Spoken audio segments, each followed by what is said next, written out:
Morning, guys. Wait, hold on. Let me cover this up just right. All right. So I don't know if that was a copyright strike once before, but this has a name of a company on it and whatever. Cheers.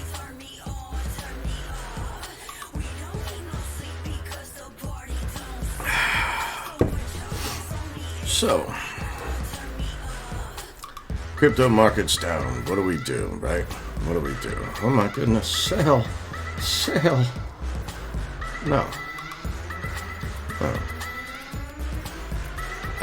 I mean, look, you do what you want, you know? You know what I'm doing. My dollar cost average still hasn't changed. Actually, I'm going around looking at what's on sale. So rather than, I mean, you know, yeah, one could take what you have and then move it into a stable coin, but then you also take the risk of what happens that one day, all of a sudden, news comes out of whatever crypto it was that, you know, you built up over such a period of time, and then all of a sudden, you decide you're going to play it safe, move it into a stable coin, and all of a sudden that one just goes nuts, right? What I do, and just speaking for myself, is that I purchase more crypto every month on a reoccurring basis, and and then I lower my dollar cost average over time. So, I pick it up on the cheap. Now, I mean, like I said, say where I like to use a stable coin, and I don't always do this. I may do this with just a portion of what I hold, of one particular asset, one particular crypto. Is that say I've got $10,000 in whatever coin. I'm not going to throw a name out there, but say I got 10,000 in whatever coin. And suddenly whatever coin does a 2 or a 3x. As soon as I see any sort of a retracement in that, I then move that into a stable coin to go ahead and lock in those profits. And then I'll wait for that 20 or 30% correction, and then I'll buy back in. So that's just what I do. So because once it gets overextended, it's going to retrace back. So there is no constant straight up line unless you zoom out. When in doubt, zoom out. And then you'll see the trajectory of that going straight up. So these little dips in the market, like I said, when a coin goes up so much, you know it's going to come back down. So at that point, you just have to figure out what you want to do. No one else can tell you that information. So like I said, if a coin does go up, say a coin goes up 30%, theoretically, you could take that and move that into a stable coin and wait for it to retrace 10% and then buy back in. Then you've gained an additional 30% of that particular asset. However, who's to say that 30% rise isn't going to continue? So I will still dollar cost average over time until I see like a 2 or a 3x. And then once I see that candle tick down, then I'll go ahead and move that. But only a small position of it. So I may take 20% just to trade. That's it. The other 80%, I leave in my long-term hodl bag. So that's just me. You do what you want. However, in these cases, when I've already missed the opportunity to sell, right? Because look, if you're listening to people who tell you they pick the tops and the bottoms of every single Elliott wave, you know, how many times have you been burnt on that? So, this is still the Wild West, and you have to figure out a game plan of your own.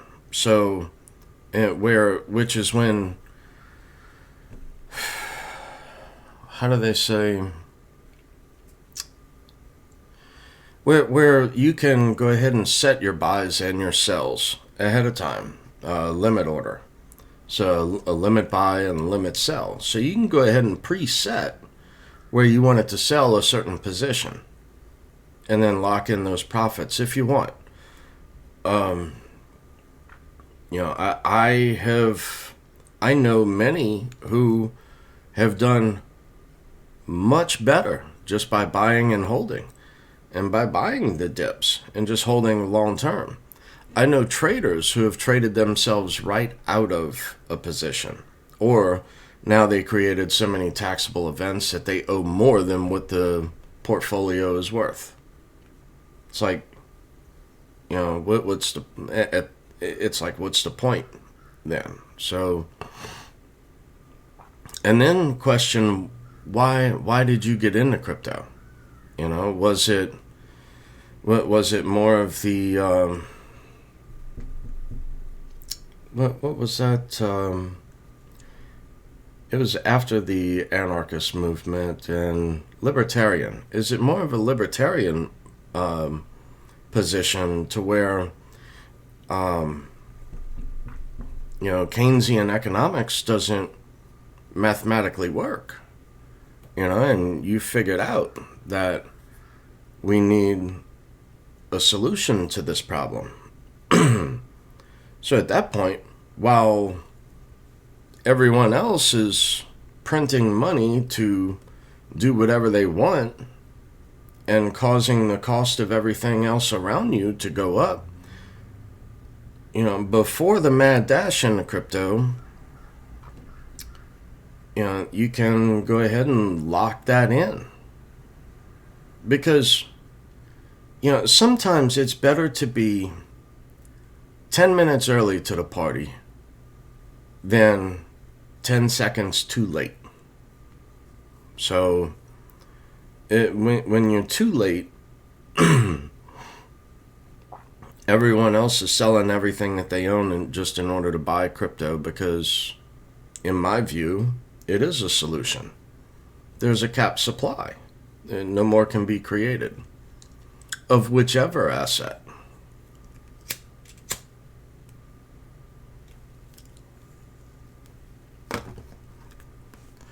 So look at Bitcoin, 21 million ever created, of which right now 18 million have been created, roughly. I mean, just rough figures. And then on top of that, you have to look at, about roughly 5 million is lost forever because of, the way things were back in the day. It was just viewed as a way to print our own money. And that's the way that I viewed it. And then I viewed it as a way to invest, so that way then I can buy 3 times the amount of metals. So that's the way that I viewed it then. And back then I had no idea it was going to do what it did today. So, and many other things. I guess I'm very opinionated, like with NFTs and all of this stuff. Look, I'm happy for you. It really doesn't interest me that much. Not in that sense, right? So, like, Alexa, when was the first NFT created? Here's something I found on the web. According to EnterpriseNetworkingPlanet.com, First invented in 2014, NFTs, or non-fungible tokens, represent a blockchain development for digital assets that continues to grow in both recreational and enterprise popularity. So the first NFT was created in 2014. Who was here in 2014?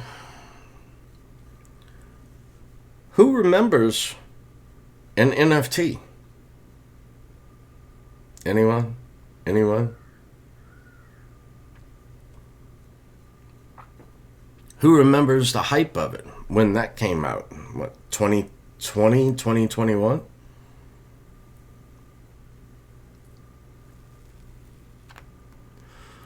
And recently I had someone tell me, that Digibyte had to come up with Digi-Assets, but they named it Digi-Assets. They didn't even name it an NFT. And my view is that because they wanted more than just a JPEG.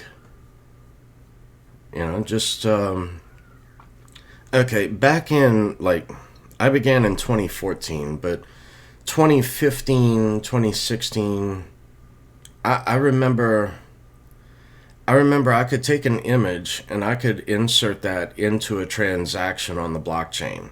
And then I can still go back to that block and that image is still there. So I'm not really thrilled by NFTs. However, with Digi-Assets, I am. Digi-Assets I view as more than just an NFT. I believe that it was more forward thinking than just artwork stored on a blockchain. Or, okay, I'm going to get past the artwork, okay? Because look, you're not Bob Ross, right? Okay, you can't just create a JPEG and think that you're, latest, greatest, whoop-de-doo. Unless you created the JPEG or unless you created the NFT, the original. If you did those lines of code, then that should be, then that has merit. Not just to, not just to, copy and paste something and suddenly you're Picasso. And then to look at the prices of some of these things is just ludicrous. It's just crazy to me. I'd rather own the real Picasso. So, however, the Digi-Asset, you can take a Picasso, for instance, and you can then tokenize it and then sell portions of it. You can do other things. Think of it as more of like a claim check to something else. Whereas, say you built, a skyscraper, a high-rise building, and you leased that out. However, it wasn't just you. You formed a board, and the board decided to tokenize each apartment or each unit in that skyscraper to then sell.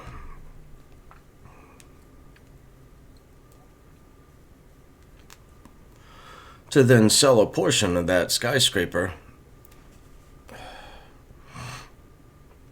Whereas after all bills and all expenses every month, every year, you would then earn a dividend. Based upon the profits, it would then be split between however many NFTs were created. Just as an example. So, like I said, think of it as more of a claim check. So, or you can also use it in other ways, say like with Patreon. Whereas without the NFT, you will, or without that Digi-Asset, you will not then be able to access different tiers of a subscription. So could this be more in the metaverse? I do believe, especially with the security and safety of Digibyte. So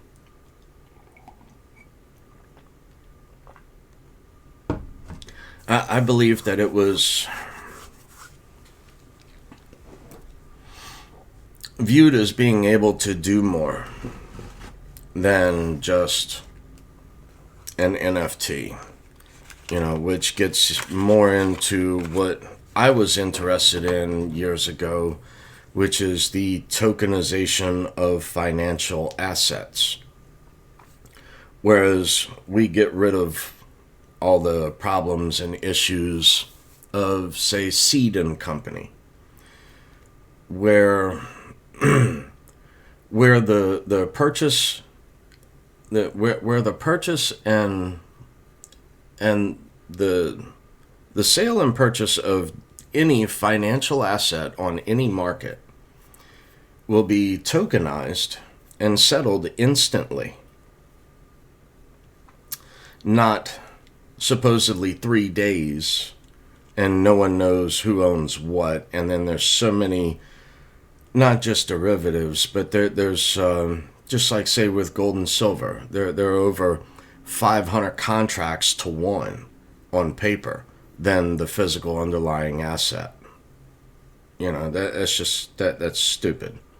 So, if you hold that paper contract, good luck to you. You own nothing.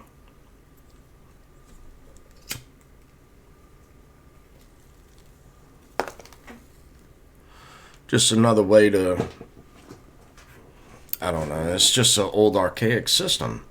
So these are solutions that have been found that can fix a lot of those problems. So look at all of this that happened with, who is that? Like AMC and all of this, all these apes. I have a friend who's an ape.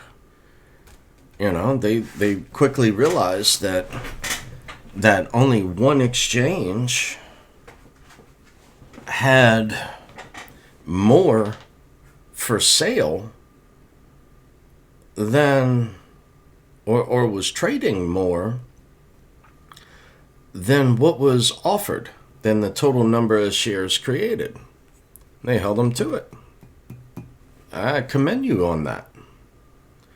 Because, what is it? The CFTC and all of these different agencies. Now there are only like 2 people, say like really one left in a particular agency, and no one wants to take those offices. Why do you think that is? Because they don't want to go down in history for having their name on it when it happened. That's all.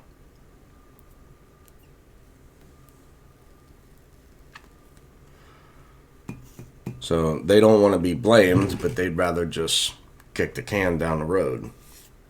When the answer is in blockchain. The answer is in digi-assets. The answer is in Veritasium. The answer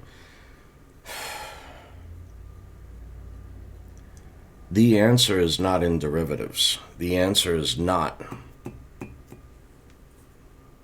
these crooks. They create, they just sell multiples of what they own or what they create. So say they only created 100,000 shares, but yet you grab or you go over to, say, CoinMarketCap, for instance, right? And you pull up all these different exchanges, and then you see on all these different exchanges, you total all of that up, and it's more than what will ever be created. How is that possible? It's a derivative.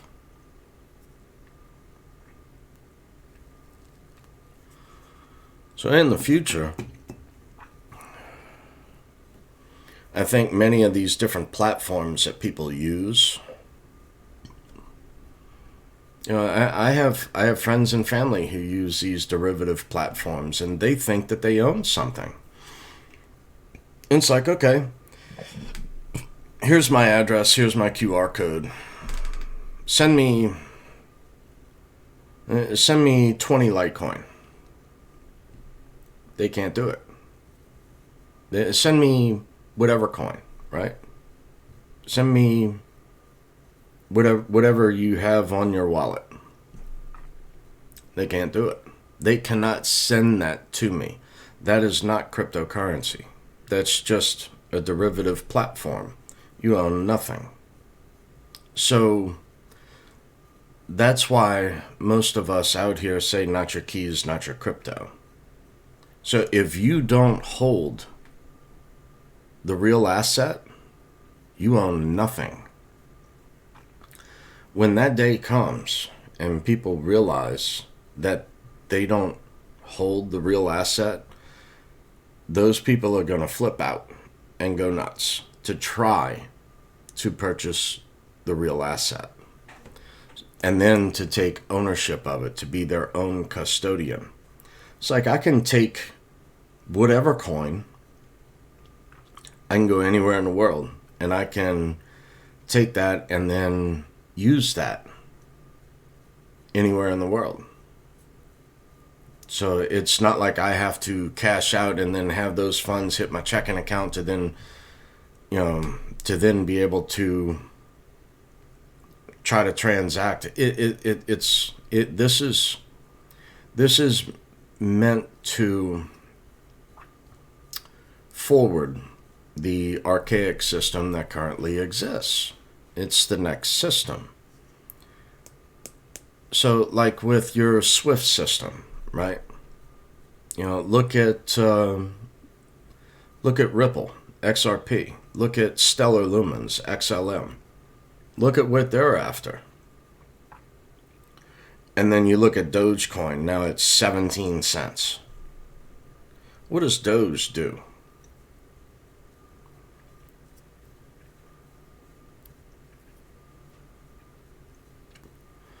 What does Shiba do? One could argue that they're trying to get Shiba to do different things, but what's the actual use case? Because after 2016, 2017, after I lost so much in crypto, I then came up with my own thesis, if you will, for investing. It must do something. It must have a use case. That's why I didn't invest in Cardano at 2 cents. It didn't work. It didn't do anything. So, I threw some mud at the wall on different things like, say, Theta and, different things like that, that I hit a home run on, that was just mud at the wall. And really, I probably shouldn't have even done that. It did have a use case, but it did not work, right? So same thing like with Tezos and Cardano, right? It was, but I did Tezos as an ICO. So I threw mud at the wall in that because of what they were trying to achieve. Because you go back and you look at Ethereum with CryptoKitties. Shut it down. Just shut it down. Can't scale. And Ethereum 2.0, that's been discussed now since I know 2017, maybe 2016, about moving to proof of stake. And in which instance, I still question, what about Amici-Go? So, if Ethereum 2.0 does not happen, because, to try to put a timestamp on something in crypto is really, really difficult. Because you can say, okay, we're going to create this, we're going to create that. Look at EOS, same thing, right? They were going to come out, failure to launch. They right after the ICO, they tried several times. It shut down. It did not work. So there are bugs, there are issues in every bit of software. Crypto is no different. So unless it is tried and true and gone at in such a way to where your safety and security is primal, where that is your starting point moving forward.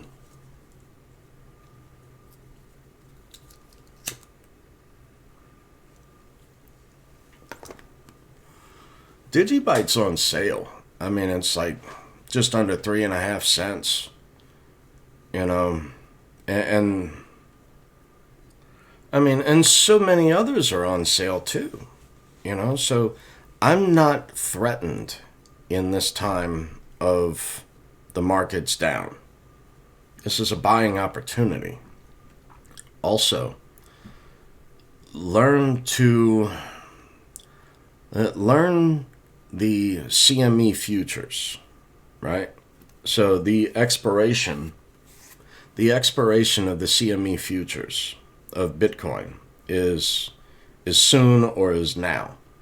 So that's the other reason they have to drive the price down lower for the futures. So the manipulation of that, I capitalize on that as well. Now that the CME futures are causing the prices to go down because it is a trading pair of other crypto. You have to remember, these other cryptos that are on exchanges, as a gateway, from your checking account into crypto, like say Bitcoin, Litecoin, Ethereum, Bitcoin Cash, some of these others that you can purchase directly from an exchange to then go into the market, those are trading pairs. So when those crypto go down in value, they drive the value of others down. That's why that happens. So, however, whenever you see the CME futures come out, this is just another thing that I like to do. Okay, none of this is advice in any way, shape, or form. None of my videos are. So whenever I see the CME futures come up and then I see the price driven down for them to manipulate, so that way they don't have as many payouts, right? They have to control the house money, if you will. So whenever I see that, also be waiting for any sort of FUD, fear, uncertainty, and doubt. Learn to play those two things and then learn to capitalize on them. So you can do well just off of that. So whenever you see the CME futures, also be expecting FUD around the same time to really drive the price down harder. Because these other Jamie Dimons of the world are doing exactly that, and on the other side of the world, their sister company is purchasing that asset because it is finite. So, if one were to go back 5 years from today, and to look at the prices 5 years ago, and to see the market fluctuations, right? Say Ethereum was trading at $11 and then dropped down to $7. And oh my God, it's the end of the world. What are you going to do? Sell Ethereum at $7 and today it's worth $4,000? Where do you think all of this is going to be 4 years, 5 years from now? So, and as a finite asset, which will be replacing the current system. So yeah, it may be valued in dollars. Look at the asset that you hold. whatever asset that it is. Look at how many satoshis or litoshis that you're able to, or digis that you're able to accumulate over time. Whenever this happens, I acquire more. My dollar cost average has not changed. I mean, when theta shot up and went nuts, yeah, I took profit. I did. But I didn't sell the entire position. That's crazy. I learned a valuable lesson in 2017 with Populous. So I bought the Populous ICO. I threw 25 Ethereum at it. I watched it go from, 20 cents, 25 cents, up to $3. I sold 100% of the position. Sold it. I thought I killed it. I did. I really did. I hit a home run. Little did I know, and this was my lesson, is that Populous continued all the way up to $86. Now imagine, had I have only sold 20% of a position, that would give me 5 times to sell into a bull market. I don't think we've hit the bull market just yet. These are not the same returns that I remember in 2017. Okay, so like right now, I still throw $900 a month into crypto. I can remember throwing $1,000 a month into crypto, and that $1,000 then turned into $1 million. Those are the kind of returns that most of us in crypto have grown to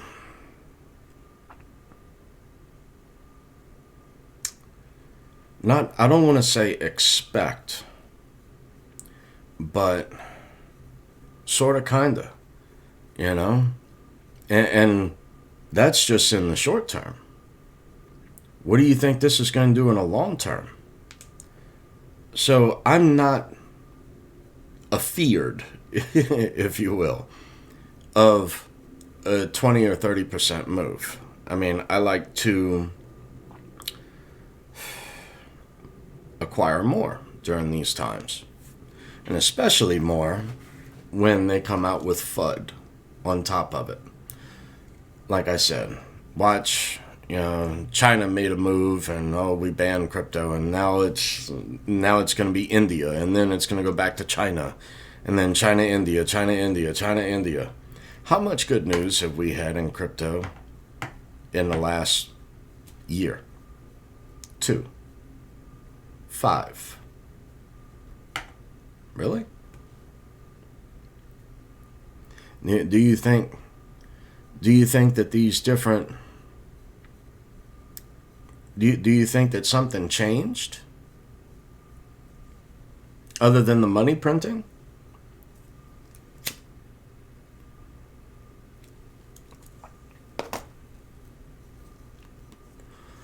What changed? What changed were these major corporations purchasing hundreds of millions of dollars of crypto. You think they know something you don't? Abso-freaking-lutely. They're acquiring more to be able to sell it to you at a premium. Look at some of these others. You can only purchase, say Litecoin is at $150. Did you know if you were to invest $150, you wouldn't get one Litecoin? You'd only get 0.1. Same thing with Bitcoin, same thing with Ethereum that they offer to their upper echelon clients. Really? Why do you think that is? Think they know something? Yeah.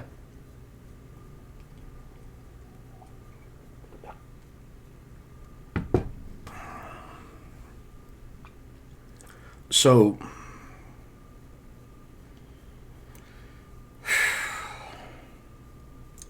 it's just so wild to think about, right? I mean, I want this for all of you, where suddenly your hard work and your dedication into crypto, your research into crypto finally pays off.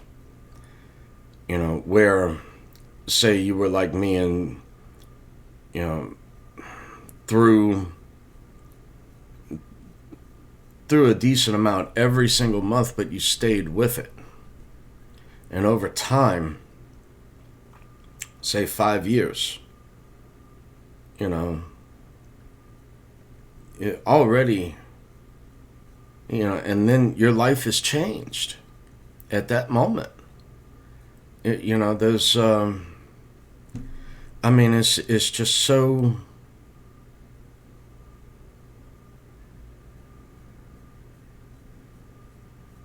it is life changing to be able to have no debt, to know that I can go buy whatever I want. I don't have to worry about where the next meal is coming from, or if the tire, if the vehicle needs a new tire. I don't have to worry about that. I'll be able to afford it. But I don't go dipping back into it that much. I did that.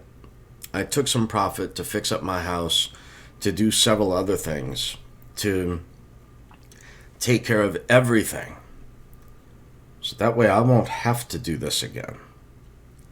My intention is not to sell my crypto for dollars. Like I said, remember why you got into crypto. Is it just to make a quick buck? Good for you. Happy for you. Or is it, do you see it as the next system? Moving forward, this will go up in value as a finite asset where no more can be created.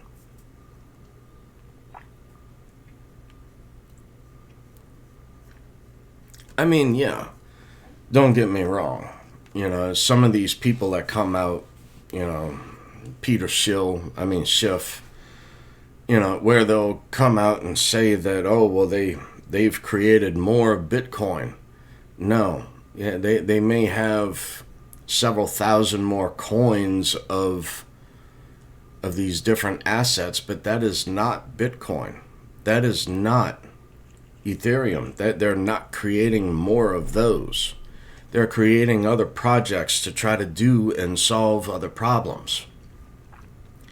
Those, most will fail.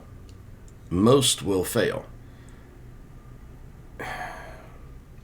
Who will win? No one knows. But look at who's doing what. Who's doing what? What partnerships are formed? What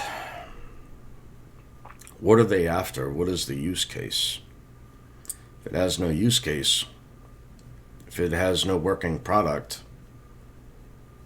I'm not interested.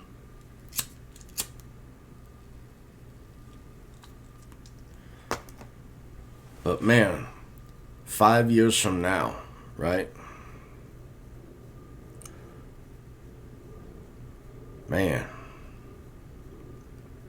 Like I said, I remember, like just say, what was it? 2016, I see Ripple at a half of a cent. Half of a cent for Ripple. So $1,000 into Ripple, XRP, you know what I mean. Same thing. Back then, it wasn't called XRP. That was the ticker symbol. It was all just called Ripple back then. But, at a half of a cent,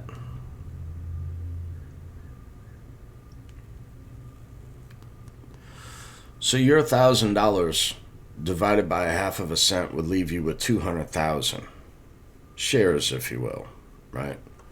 But it was not an equity, right? Or it was not a stock. I'll say it that way. So you'd have 2,000 XRP. 200,000. which then goes to like $3.60, $3.80. You're sitting on over $750,000 from $1,000 investment. I've witnessed that happen a few times. And, Neo was another one that did that. Previously, it was called Ant Shares. I remember that. Ant Shares turned into Neo, rebranded, right?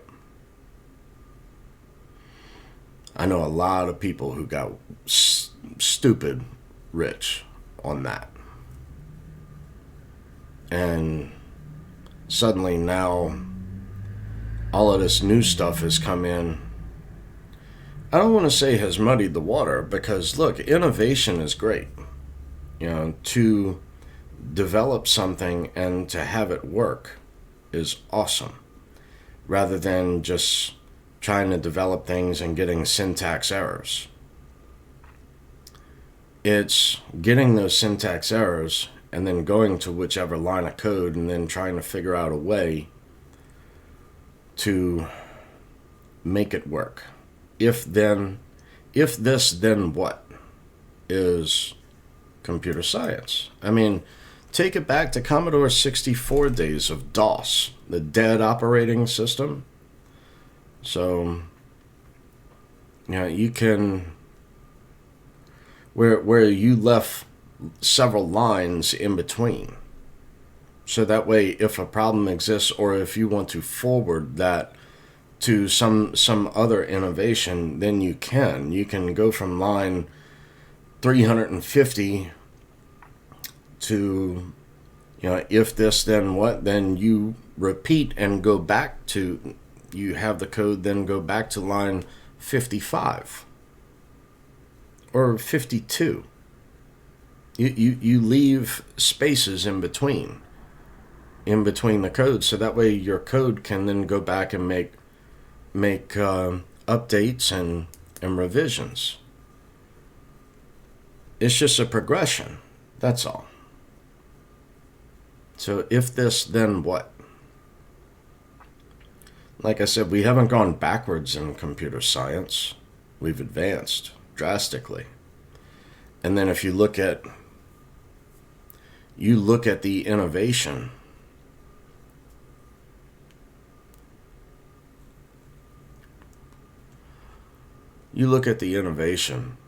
of crypto and what has happened over just in the last 5 years. What do you think the next 5 years is going to bring? What do you think it's going to be like 10 years from now? Now you've even got residual income projects. So you can earn off of DeFi. Now, I'm not really certain what that's going to bring with the patent that was issued to Reggie Middleton. I'm not certain of that yet. However, I think that those who are infringing on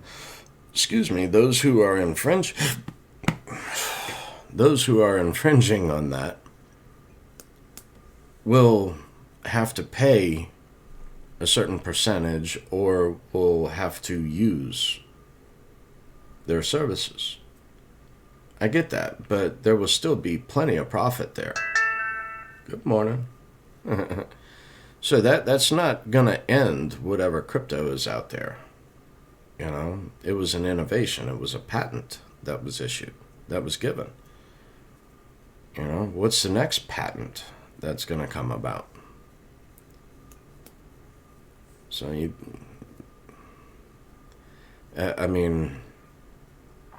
now granted, Satoshi did not create Bitcoin for it to become patented.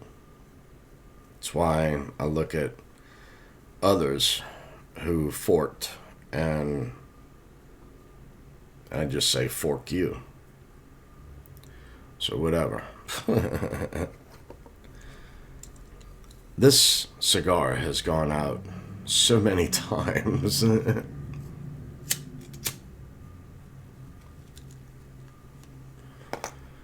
But I still view that as happening, where just $1,000 a month, like I said, I'm still, even though crypto has changed my life, I still invest $900 a month, not into any one particular coin. Now, that might be $900 a month going into different coins. Say 1 month buy one month buy another. If I was, new, or my thing is, I don't go chasing after all these other crypto that all these other people come out and talk about this new and that new coin. I don't care about that.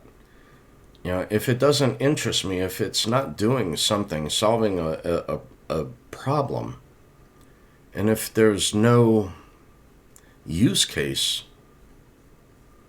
is it just a cash grab? But, I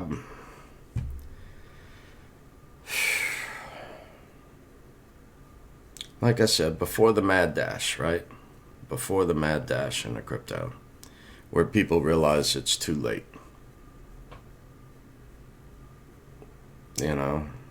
We're still super early. So it's really mind-boggling to try to compute where all of this is going to go. I don't see it going down in value and crashing to zero. I just don't. It's solving a problem. It's just, you have to imagine that old money, these people who, that's all that they've known, right? So take my mother and father, for instance. All they knew was insurance. All they knew was money as dollars. That was it. They never knew gold or silver. They never knew hard times. So truth be told, they blew all of their inheritance. They blew it. They went through it. They lived lavish lifestyles way beyond their means. Probably every one of your parents as well.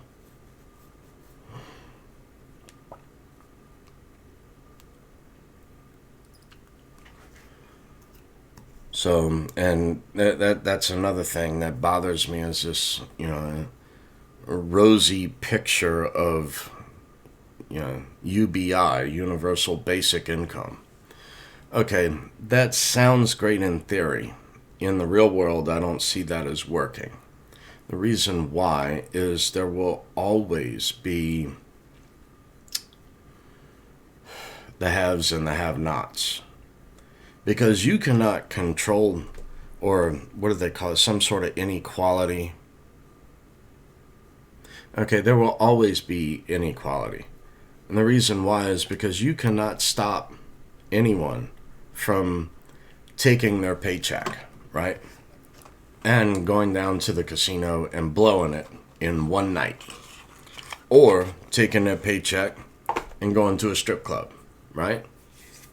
Or any sort of a dependency of any drug. And these people, that's all that they're after. That's all. There will always be that.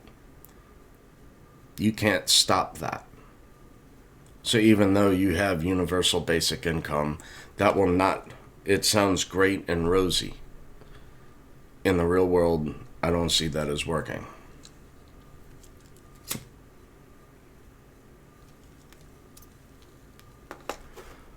So, and like the dollars that I get, it's like I throw that at all of this construction and other stuff and into finite assets of crypto and metals and food, because food is an asset. So the dollars are cheap right now. So I use those dollars to purchase those really precious things, whether that's fixing up the house. Because I guarantee you 5 years from now, with the amount of currency that's been created, I won't be able to afford things in the future from those same dollars. It's like Janis Joplin talking about, $1 million in a Mercedes Benz, right? It's like $1 million back then would be what, $1 billion today? $1 billion? So it's not the same. If you still had that $1 million in cash, in a chest buried under the house, it's still worth only $1 million. That's it. But what will that $1 million buy you today versus what would that $1 million buy you back then? When a house was only $20,000. And today the average house is what? 200, 300,000? So, while they come up with these so-called tools in the tool chest, in the toolbox, all they can do is manipulate. That's it. What happens when all of a sudden China and Russia and these other countries, remember the BRICS nations? So when all of those dollars come back to the United States, see, we exported our inflation. And we got goods for that and for those dollars. That only lasts for so long. Those dollars, that inflation will come back to the U.S. So I'd be structuring myself to prepare for that one day, to have an exit strategy, an exit plan. My exit plan is through crypto. So it's a lot different than the gold and silver and beans, bullets, and band-aids. It's a lot different than that. I can memorize a few words. I can go anywhere in the world. And that currency will still have value.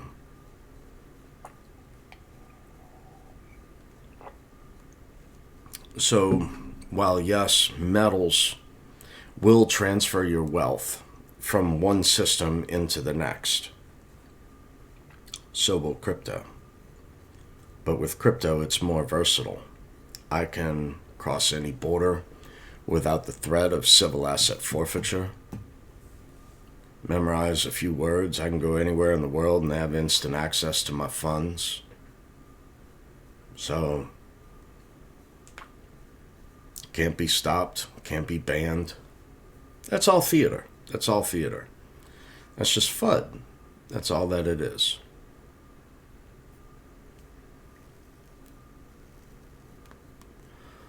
And how are you going to stop it?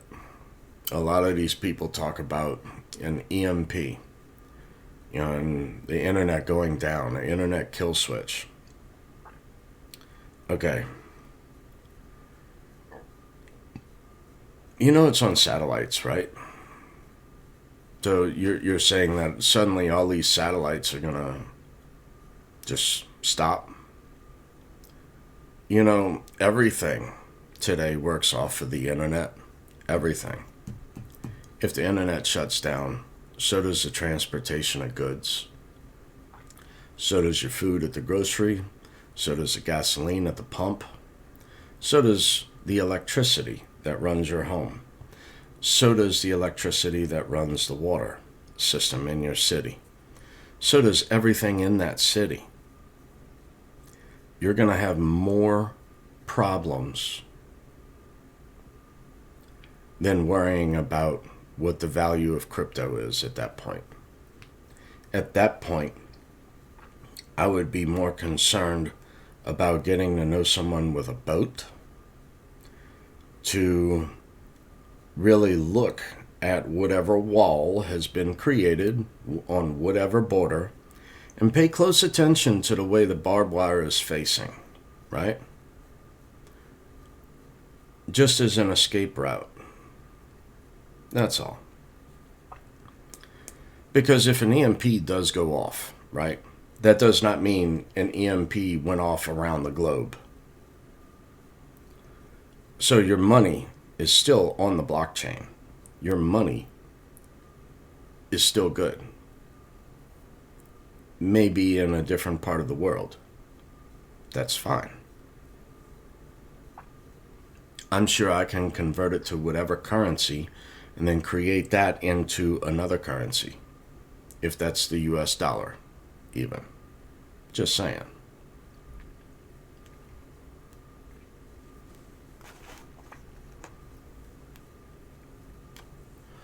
Like I said, look at Stellar Lumens. That's cheap right now. It's on sale. It's like 27 cents. I mean, my first big buy-in of Stellar was like 4 to 6 cents and 8 cents.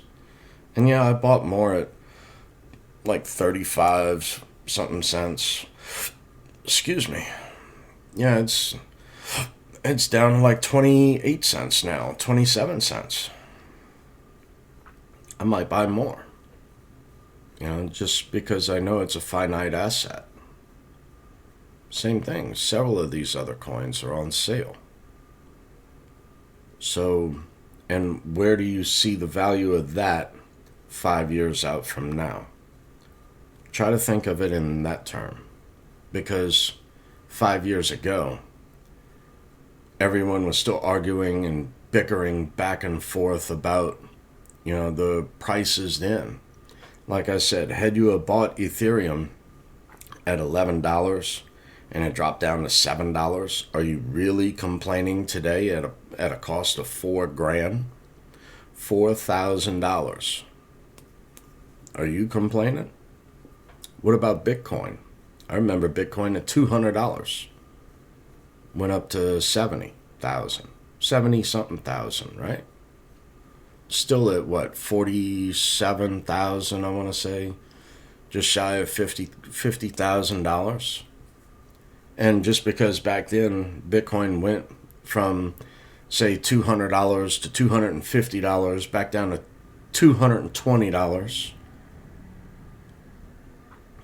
and you got scared out of that position? Are you really hurting right now? Look at Litecoin, same thing. You could purchase Litecoin for cents, like 3 cents, 7 cents, 8 cents. It was not out there on every exchange like it is now. You had to go to different exchanges. Like I remember BTCE. So BTCE was an exchange that I used to use after purchasing my Bitcoin from Coinbase. I would then take possession, and then I was able to transact through BTCE and swap it for other crypto like Litecoin at that price. And Litecoin, it may have been, say, 8 cents and then went to 15 cents and then back down to 7 cents. Did you get scared out and sell of a finite asset at 7 cents? Just say 10 cents, say 15 cents. Today it's at $150. I think you did all right.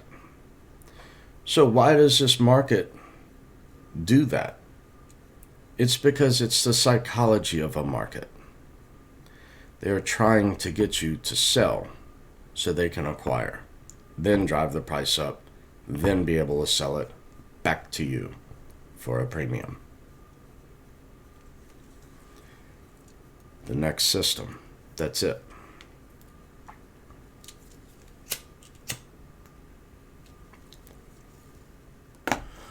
So anyway, how long have I been going? Alt plus. Let's see. 59 minutes. I did not mean to do that to y'all. I'm sorry. So anyway, today, sun's finally coming up. So today I'm meeting with the contractor from across the street. This dude builds $1 million homes. He's closing on 2 that he's completed.